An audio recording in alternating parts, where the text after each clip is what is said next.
The marriage contract felt like a death warrant in his calloused hands. Wind howled through the gaps in the barn walls, carrying the scent of dust and dying cattle. While Jacob Sterling read the physician's letter for the third time. The words hadn't changed. Barren, unable to bear children, medical certainty. He folded the paper and shoved it into his vest pocket, jaw set like granite. The woman he'd agreed to marry, sight unseen through correspondence, would arrive on tomorrow's stage. 3 months of letters had painted her as kind, hard-working, willing. None had mentioned this particular failing. The ranch stretched around him in all directions, 20,000 acres of prime grazing land that would die with him if he had no sons to inherit it. His father's legacy, his grandfather's sweat, all of it meaningless without blood to carry the Sterling name forward. The cattle lowed in the distance, their voices mixing with the endless prairie wind. Jacob walked to the house, boots heavy on the wooden porch. Inside, everything waited for a woman's touch. Clean linens, polished furniture, a kitchen stocked with supplies. He'd spent weeks preparing, hiring Mrs. Chen from town to help ready the place. Now it all seemed foolish. The letter had come from Dr. Henshaw in Kansas City, where Sarah Mitchell, soon to be Sarah Sterling, had lived before agreeing to their arrangement. A colleague had mentioned her condition in passing, thinking Jacob should know. Professional courtesy, the doctor had called it. Jacob poured himself a whiskey and sat in his father's chair. The amber liquid burned, but not as much as the realization that he'd been deceived. Mail-order brides were supposed to be honest about such things. Children were the whole point of marriage on the frontier. Someone to work the land, carry on the name, care for aging parents. Thunder rumbled overhead, promising the first rain in weeks. The drought had already cost him 200 head of cattle. Now this. He drained the glass and set it down harder than necessary. Morning came gray and bitter, with dust devils dancing across the yard. Jacob hitched the wagon and rode to Pine Creek, the nearest town worthy of the name. The stage was due at noon, and despite everything, he wouldn't leave a woman stranded at the depot. Pine Creek bustled with its usual collection of miners, ranchers, and drifters. The saloon doors swung constantly, and the general store did steady business. Jacob nodded to Sheriff Kowalski and tied his horses outside Murphy's boarding house, where the stage made its regular stop. "You look like hell," Murphy commented, wiping down glasses behind the bar. "Wedding nerves?" "Something like that." Jacob ordered coffee and positioned himself where he could watch the street. Part of him hoped the stage would break down, that Sarah Mitchell would change her mind, that anything would happen to avoid the confrontation ahead. The Butterfield stage arrived precisely at noon, wheels grinding through the dust, horses snorting and stamping. 3 passengers climbed down, a traveling salesman, an elderly preacher, and a woman in a faded blue dress. Sarah Mitchell was smaller than he'd expected, with dark hair pinned severely back and intelligent brown eyes that took in everything. She moved with quiet efficiency, gathering her single carpet bag and a worn leather satchel. No beauty, but not plain either. Practical, like her letters had suggested. "Mr. Sterling?" Her voice was soft but clear. "Miss Mitchell." He touched his hat brim. "Welcome to Pine Creek." She nodded and waited, as if sensing his discomfort.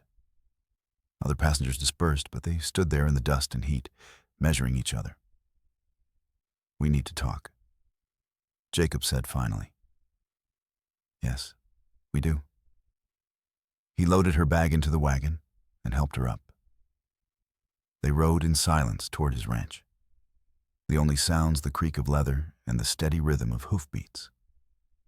Sarah sat straight-backed beside him, hands folded, watching the landscape roll past. The ranch house came into view as the sun reached its peak. Sarah studied it with the same careful attention she'd given everything else.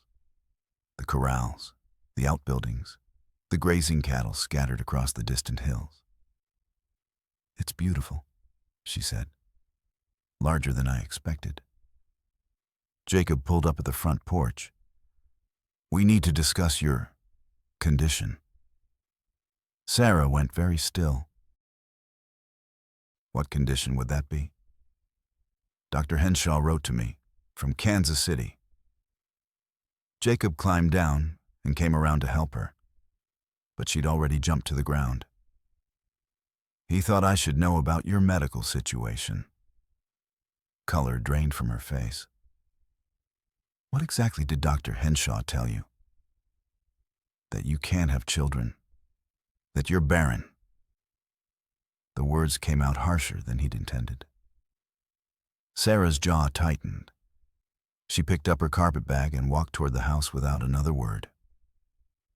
Jacob followed, uncertain whether she was angry, embarrassed, or planning to catch the next stage back to Kansas City.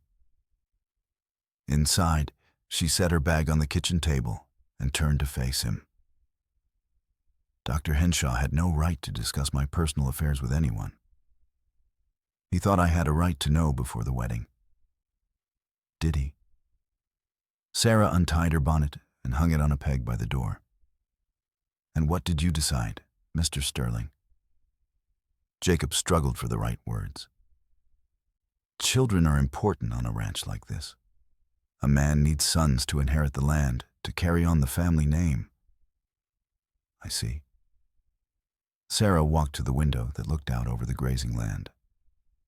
"And a barren wife would be of no use to you." "I didn't say that." "You didn't have to." She turned back to him, and something in her eyes made him step back.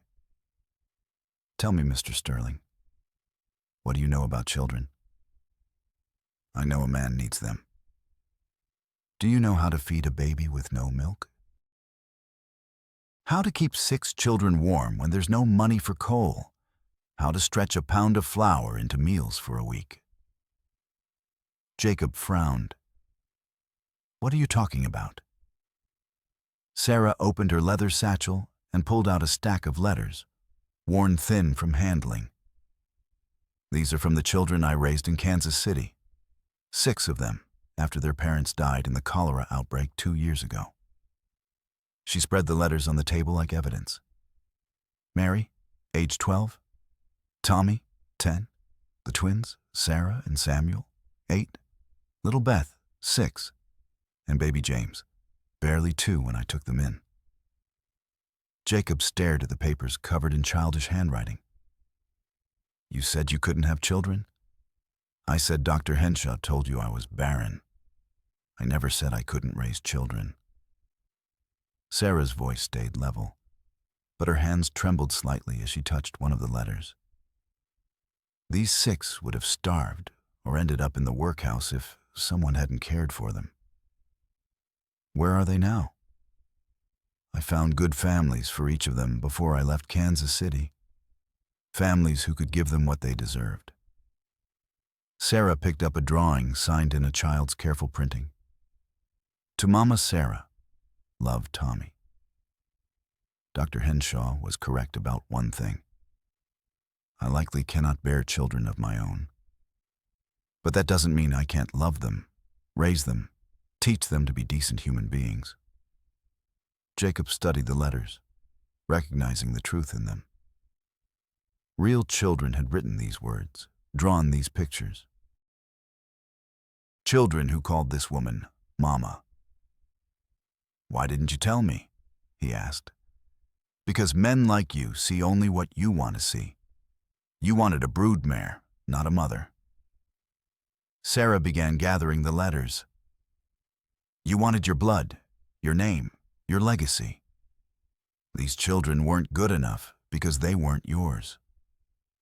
The accusation stung because it held truth. Jacob had thought only of his own bloodline, His own needs? What happened to their parents? Cholera took them within a week.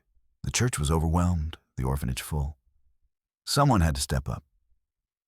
Sarah's voice softened. They were good children. Scared, hungry, but good. Jacob walked to the window, watching his cattle graze in the distance. His grandfather had built this ranch with nothing but determination and sweat. His father had expanded it, adding thousands of acres and hundreds of head of cattle, all for future Sterlings to inherit and pass down. The cholera, he said finally. That's when Dr. Henshaw examined you? When little James nearly died of fever? The doctor said my difficulties were likely the result of an illness I'd had years before. He was very clinical about it. Jacob turned back to her. And he took it upon himself to inform your prospective husband.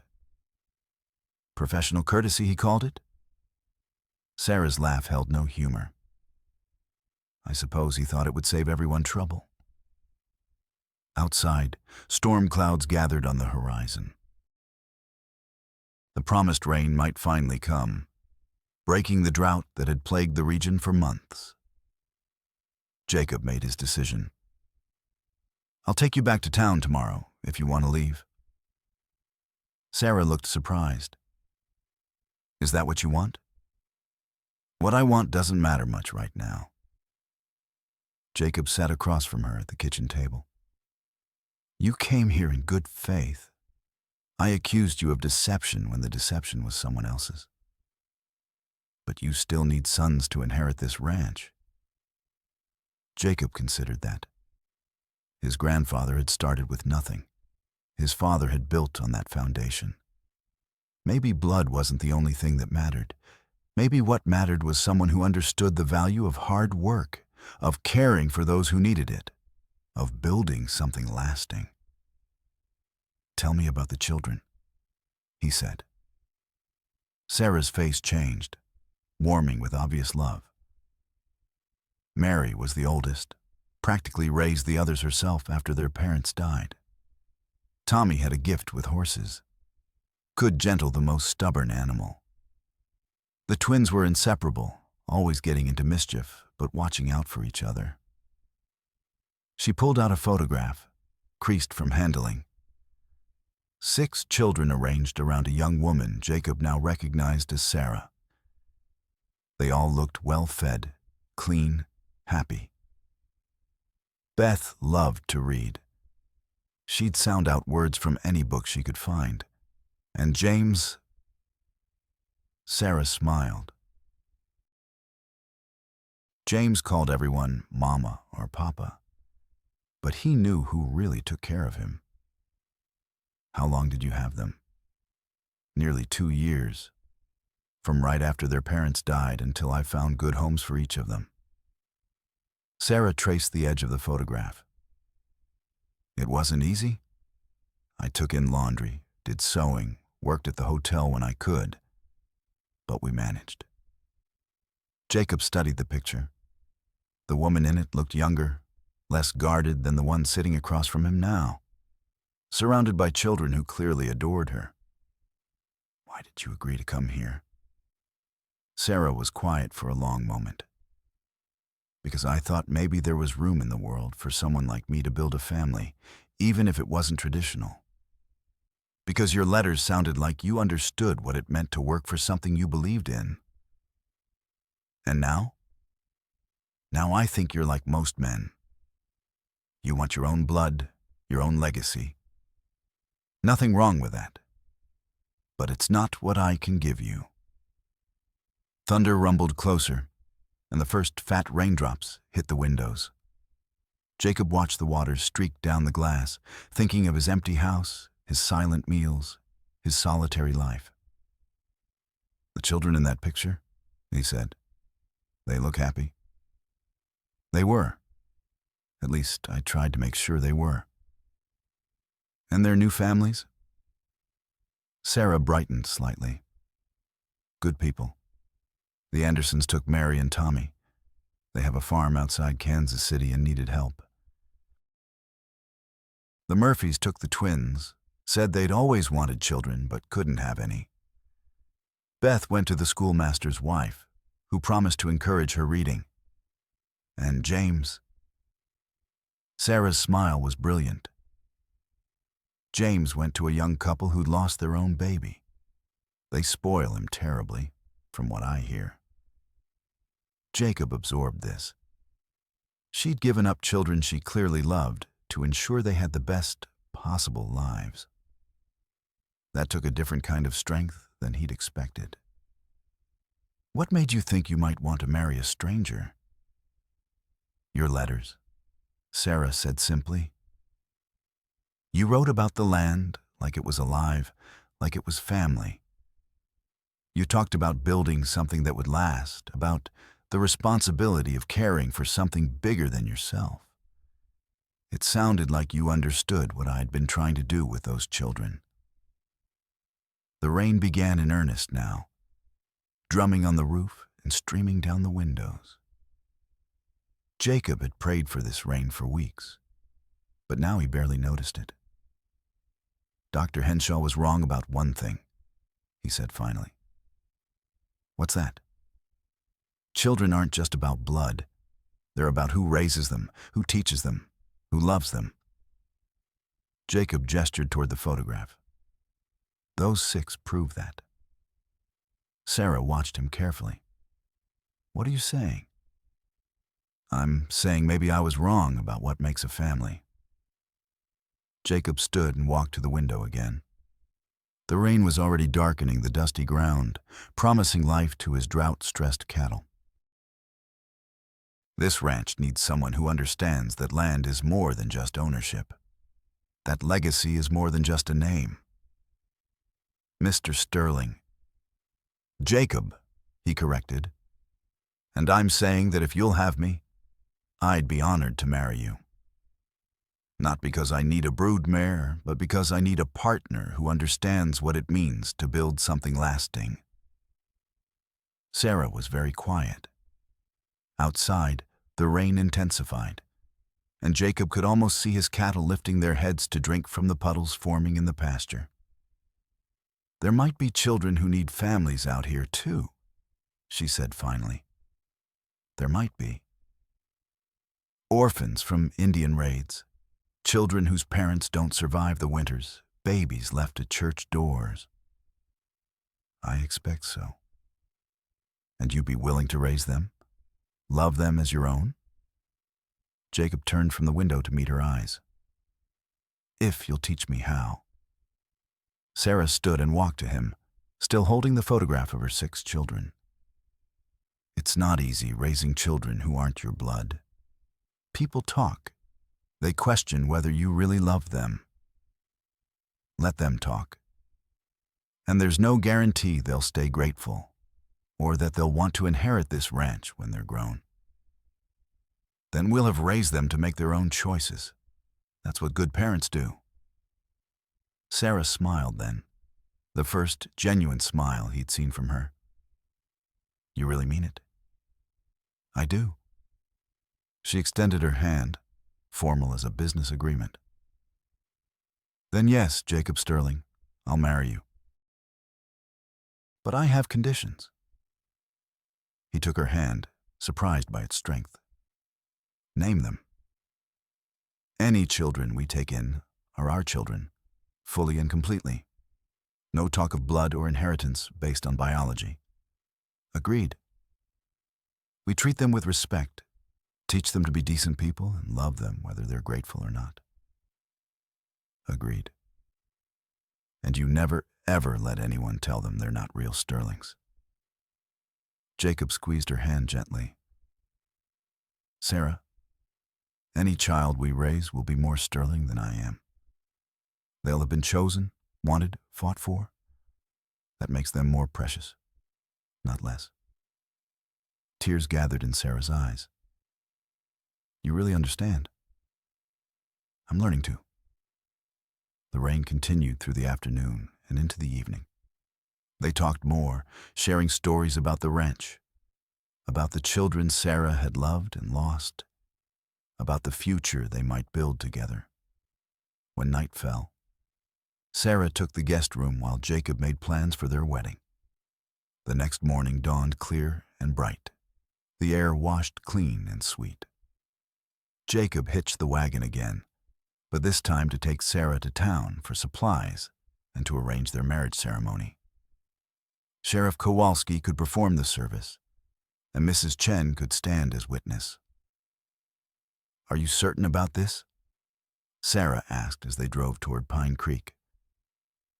"Are you?" She considered the question seriously. "I think we might surprise each other in good ways." "I hope so." They were married 3 days later in the small church that served Pine Creek and the surrounding ranches.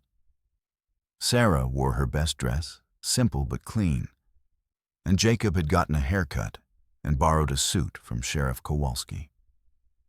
Mrs. Chen cried during the ceremony, and half the town attended the reception at Murphy's boarding house.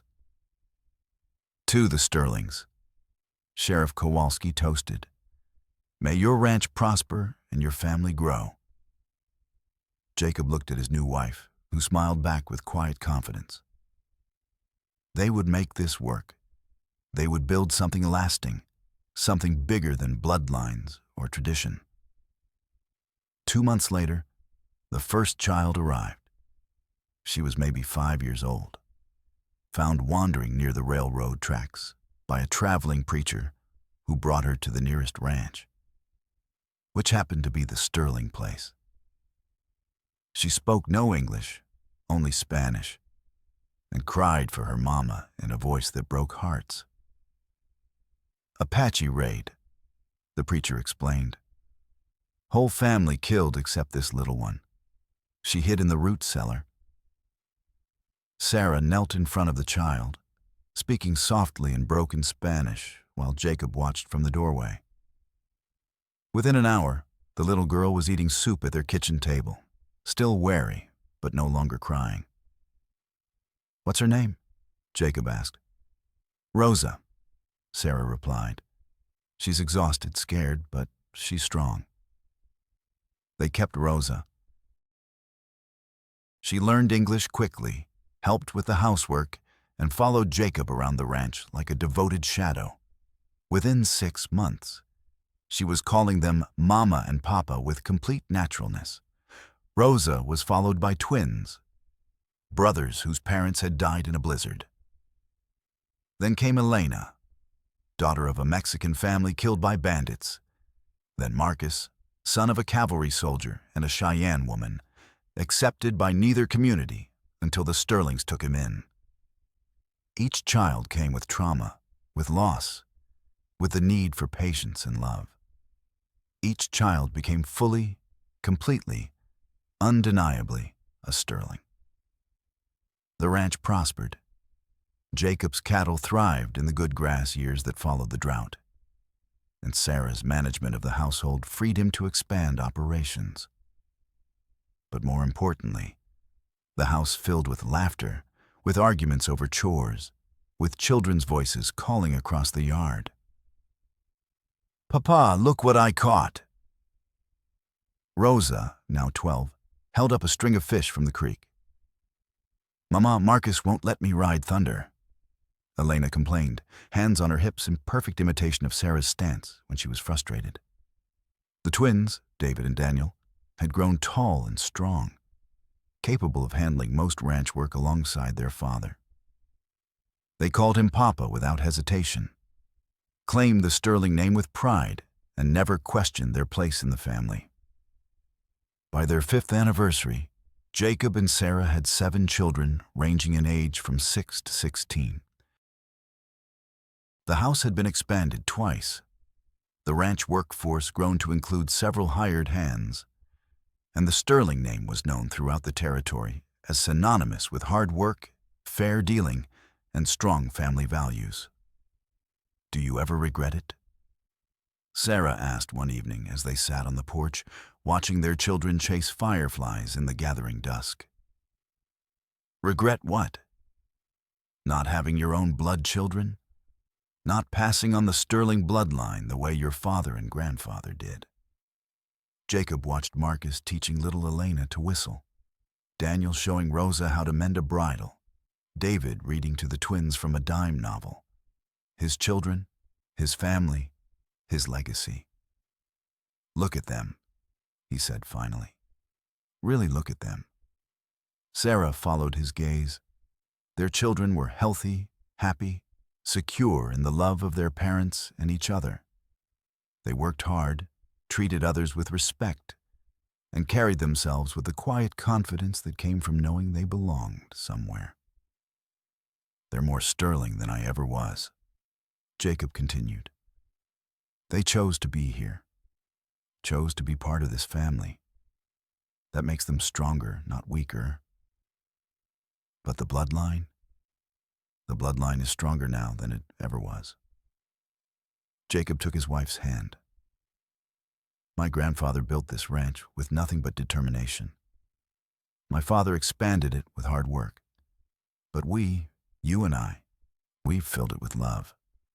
That's a legacy worth passing down. Thunder rumbled in the distance, promising another summer storm. The children began moving toward the house, chattering about their games and their plans for tomorrow. Rosa helped Elena up the porch steps, Daniel and David arguing good-naturedly about something, Marcus carrying a sleepy twin on his back. "Come on, you lot," Sarah called. "Time to get ready for bed." A chorus of protests arose, but the children obeyed, filing past their parents with hugs and kisses and demands for stories. Jacob smiled, remembering when the house had been silent, when he'd sat alone on this same porch, contemplating a barren future. "Jacob?" Sarah's voice was soft. "Yeah? Thank you. For seeing past what I couldn't give you to what I could." Jacob squeezed her hand. "Thank you for showing me that family isn't about blood. It's about choice, about love, about sticking together no matter what." The first raindrops began to fall, and they moved inside to the warm, noisy chaos of their home. Children scattered to various evening tasks, voices calling from room to room, the comfortable sounds of a family settling in for the night. Later, after stories had been told and prayers said and the last child tucked into bed, Jacob and Sarah sat together in the kitchen, planning the next day's work over cups of coffee. "Mr. Henderson wants to buy 20 head for his new ranch," Sarah reported, consulting her careful records. "And the territorial governor is interested in our breeding program." "Good. We'll need the money if we're going to add that new wing to the house." "You think we'll need it?" Jacob smiled. "With our luck, we'll have 3 more children by Christmas." Sarah laughed, but they both knew it was possible. Word had spread throughout the territory that the Sterling Ranch was a place where unwanted children could find homes, where orphans became beloved family members, where love mattered more than blood. "Whatever comes," Sarah said, "we'll make room. We always do."